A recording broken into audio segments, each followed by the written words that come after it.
ये कहानी है राहुल की, जो अपनी ट्यूशन ख़त्म होने के बाद अपने दोस्त के साथ वहाँ से निकल रहा होता है और अपने दोस्त से कहता है, आज तो मैं बहुत थक गया हूँ और जल्दी से घर जाके बस सोना चाहता हूँ अब। ये सुनकर उसका दोस्त उससे कहता है, राहुल, अगर ऐसा है तो मैं तो एक शॉर्टकट जानता हूँ। राहुल जल्दी से उससे पूछता है, अच्छा, तो ज़रा मुझे भी तो बता। अरे वही जंगल वाला शॉर्टकट जिससे तू कभी भी नहीं जाएगा क्योंकि तुझे डर जो लगता है। राहुल उससे कहता है, मुझे किसी से भी डर नहीं लगता। आज तो मैं तुझे उसी रास्ते से जाके दिखाऊंगा, फिर देखते हैं कि कौन डरता है और कौन नहीं। ये सुनकर राहुल का दोस्त उससे कहता है, अरे मैं तो मजाक कर रहा था, पर वो शॉर्टकट बहुत ज़्यादा खतरनाक है, इसलिए तू वहाँ से मत जाइयो। पर राहुल अपने दोस्त की कोई भी बात नहीं सुनता और अपनी बाइक स्टार्ट कर उस शॉर्टकट की तरफ निकल पड़ता है। बड़ा आया मेरा मजाक उड़ाने वाला। गुस्से में राहुल घने जंगल की ओर बढ़ता जाता है। जंगल में अंधेरा और सन्नाटा देखकर उसे डर भी बहुत लग रहा होता है और कुछ समय तक उसे चलते चलते अचानक ही दूर से एक लाल रंग का साया दिखाई देता है और वो अपने मन में सोचने लगता है, अरे अब ये कौन है? कहीं ये चुड़ैल तो नहीं है? कहीं ये मेरे दोस्त की बात सच तो नहीं होगी? पर जब वो उस साए के करीब पहुंचता है तो उसे पता लगता है कि ये तो एक साधारण सी लड़की है। मुझे जंगल के आखिर तक लिफ्ट दे दो। हाँ ठीक है, बैठ जाओ। अचानक बाइक को स्टार्ट करते वक्त जब राहुल की नज़र शीशे पर पड़ती है तब उसे शीशे में एक बदसूरत चुड़ैल दिखाई देती है, जिसे देखकर वो इतना सहम जाता है कि उसका दिमाग भी सुन पड़ जाता है। राहुल बिना सोचे समझे बाइक को दौड़ाता रहता है। जंगल की आखिर तक पहुंचने के बाद राहुल अपनी बाइक को रोक लेता है। जैसे ही राहुल को लगता है कि चुड़ैल उसके पीछे से उतर गई है, वो अपनी बाइक को बिना पीछे देखे दौड़ा लेता है। मैं तुझे छोड़ूंगी नहीं। राहुल डरते डरते जल्द से जल्द अपने घर पहुंच जाता है। बहुत ज़्यादा थके होने के कारण राहुल एक चैन की नींद सो तो जाता है, पर जैसे ही उसकी नींद उठती है तो वो अपने आप को उसी जंगल के रास्ते में लेटा हुआ पाता है। खुद को वापस से जंगल में पाने के बाद राहुल ज़ोर ज़ोर से रोने लग जाता है। ये क्या? ये मेरे साथ क्या हो रहा है? मैं तो जंगल से बाहर चला गया था और अब मैं यहाँ वापस कैसे आ सकता हूँ? और फिर राहुल वहाँ से रोते डरते और हड़बड़ाते हुए दौड़ना शुरू कर देता है, पर उसे ठीक अपने सामने वही लाल साया दिखाई देता है, जिसे देखते ही राहुल अपनी जान की भीख मांगनी शुरू कर देता है। क्या किया है मैंने? क्यों मुझे मारना चाहती हो? मैं इस जंगल में कभी भी नहीं आऊंगा। मुझे माफ कर दो, मैंने क्या किया है?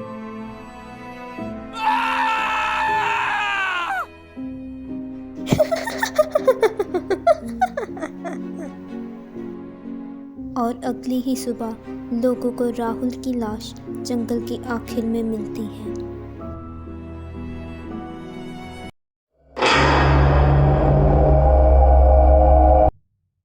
ये कहानी है रिधिमा की, जो रात को बालकनी में खड़कर अपनी दोस्त से बातें कर रही थी।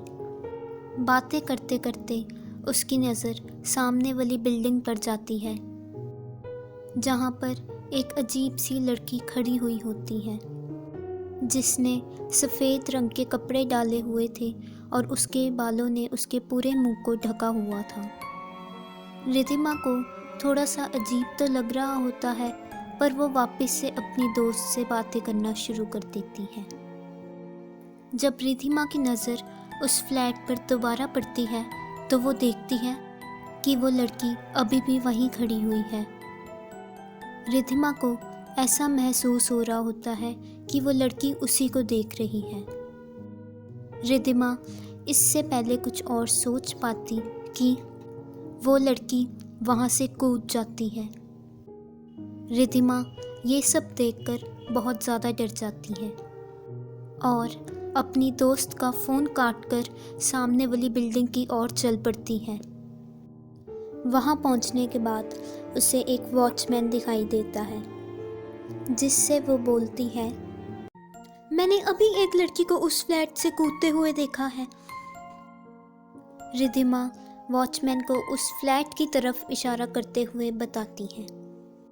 जब वॉचमैन उस फ्लैट की तरफ देखता है तो वो बोलता है, अरे मैडम, मुझे लगता है आपको कोई गलतफहमी हुई है। वो फ्लैट तो बहुत सालों से बंद पड़ा हुआ है। डैम इट, पर ऐसा कैसे हो सकता है? मैंने अपनी आंखों से एक लड़की को वहाँ से कूदते हुए देखा है। पर मैडम, मेरा विश्वास कीजिए, ये फ्लैट तो बहुत सालों से बंद पड़ा हुआ है। हाँ, पर वहाँ पे एक लड़की रहा करती थी जिसने भी अपनी जान कूद कर दे दी थी, और तब से ये फ्लैट बंद ही पड़ा है। रिद्धिमा ये सब सुनने के बाद बहुत ज़्यादा हैरान हो जाती है और अपने घर वापस चली जाती है। जैसे ही वो अपने बेडरूम के दरवाजे तक पहुंचती है तो वो देखती है कि वही लड़की उसकी खिड़की के सामने खड़ी हुई होती है। रिद्धिमा जल्दी से अपने कमरे की लाइट ऑन करती है और देखती है कि वहाँ पर तो कुछ भी नहीं है। रिद्धिमा ये सोचती है कि शायद काम की स्ट्रेस की वजह से उसके साथ ये सब हो रहा है और सोने के बाद सब कुछ ठीक हो जाएगा। पर सोते ही उसे अजीब सी आवाज़ें आने लगती हैं। रिद्धिमा, मेरे साथ चलो, मेरे साथ चलो। रिद्धिमा अचानक से ही उठ जाती है और इसी विचार में पड़ जाती है कि आखिर ये मेरे साथ हो क्या रहा है? कौन है ये लड़की जो बार बार मेरी आंखों के सामने आई जा रही है? यही सोचते हुए रिद्धिमा उसी अपार्टमेंट में जाने का डिसाइड कर लेती है। उसी अपार्टमेंट के दरवाजे तक पहुंचते ही रिद्धिमा को ये पता लगता है कि दरवाज़ा तो खुला हुआ है और रिद्धिमा अंदर चली जाती है। यहाँ पे तो बहुत अंधेरा है।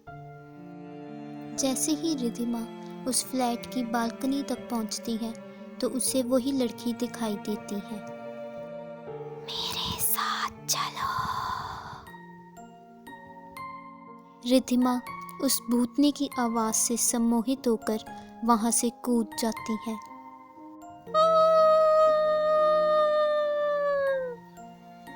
जब रिद्धिमा अपनी आखिरी सांसें ले रही होती है उसे वही चुड़ैल दिखाई देती है और जब तक एम्बुलेंस वहाँ पहुँचती है तब तक रिद्धिमा मर चुकी होती है।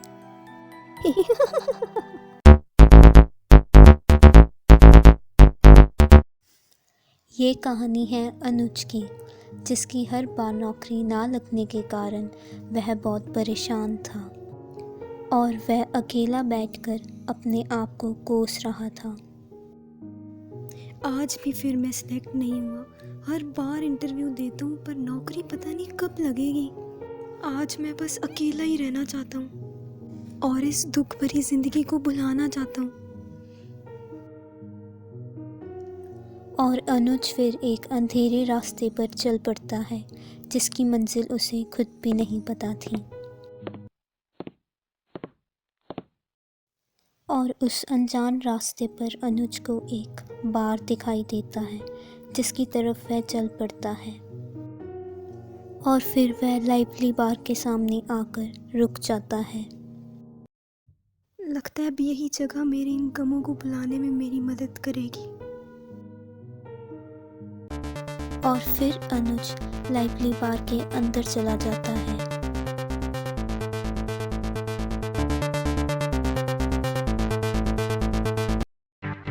वेटर, वेटर अनुज की की आवाज़ सुनकर उसके पास आ जाता है। यस सर, मैं आपकी कैसे मदद कर सकता हूँ? और फिर अनुज वेटर को शराब लाने के लिए कह देता है। यहाँ का माहौल तो एकदम नाम जैसा ही लाइवली है। वेटर अनुज के लिए शराब ले आता है और उसे एक अजीब सी मुस्कुराहट के साथ घूरने लगता है, जिसे देखकर अनुज को बहुत गुस्सा आ जाता है। अब जा यहाँ से कि घूरता ही रहेगा मुझे। अनुज अपने शराब के नशे में इतना खो जाता है कि उसे अपने आसपास की कोई भी होश नहीं रहती। और कुछ समय के बाद जब अनुज अपना मुंह ऊपर करता है तो उसके होश ही उड़ जाते हैं। ये क्या? ये लाइवली बार इतना सन्नाटे भरा कैसे हो गया? और सब लोग कहाँ चले गए? ये सब देखने के बाद अनुज दरवाजे की तरफ दौड़ता है। यार, ये सब मेरे साथ अब क्या हो रहा है? और जैसे ही अनुज अपना मुंह पीछे कर कर देखता है, उसके पीछे लाइवली बार के सभी लोगों की लाशें खड़ी हुई हैं। और वेटर की डरावनी हंसी को देखकर वो दरवाजे को जोर जोर से पीटने लगता है। अरे कोई तो मेरी मदद करो, कोई तो ये दरवाजा खोलो। अनुज के पीछे से बहुत सारे हाथ उसे पकड़ने की कोशिश कर रहे होते हैं। और जब अनुज अपनी सारी उम्मीद खो बैठता है तो तब अचानक से ही दरवाज़ा खुल जाता है।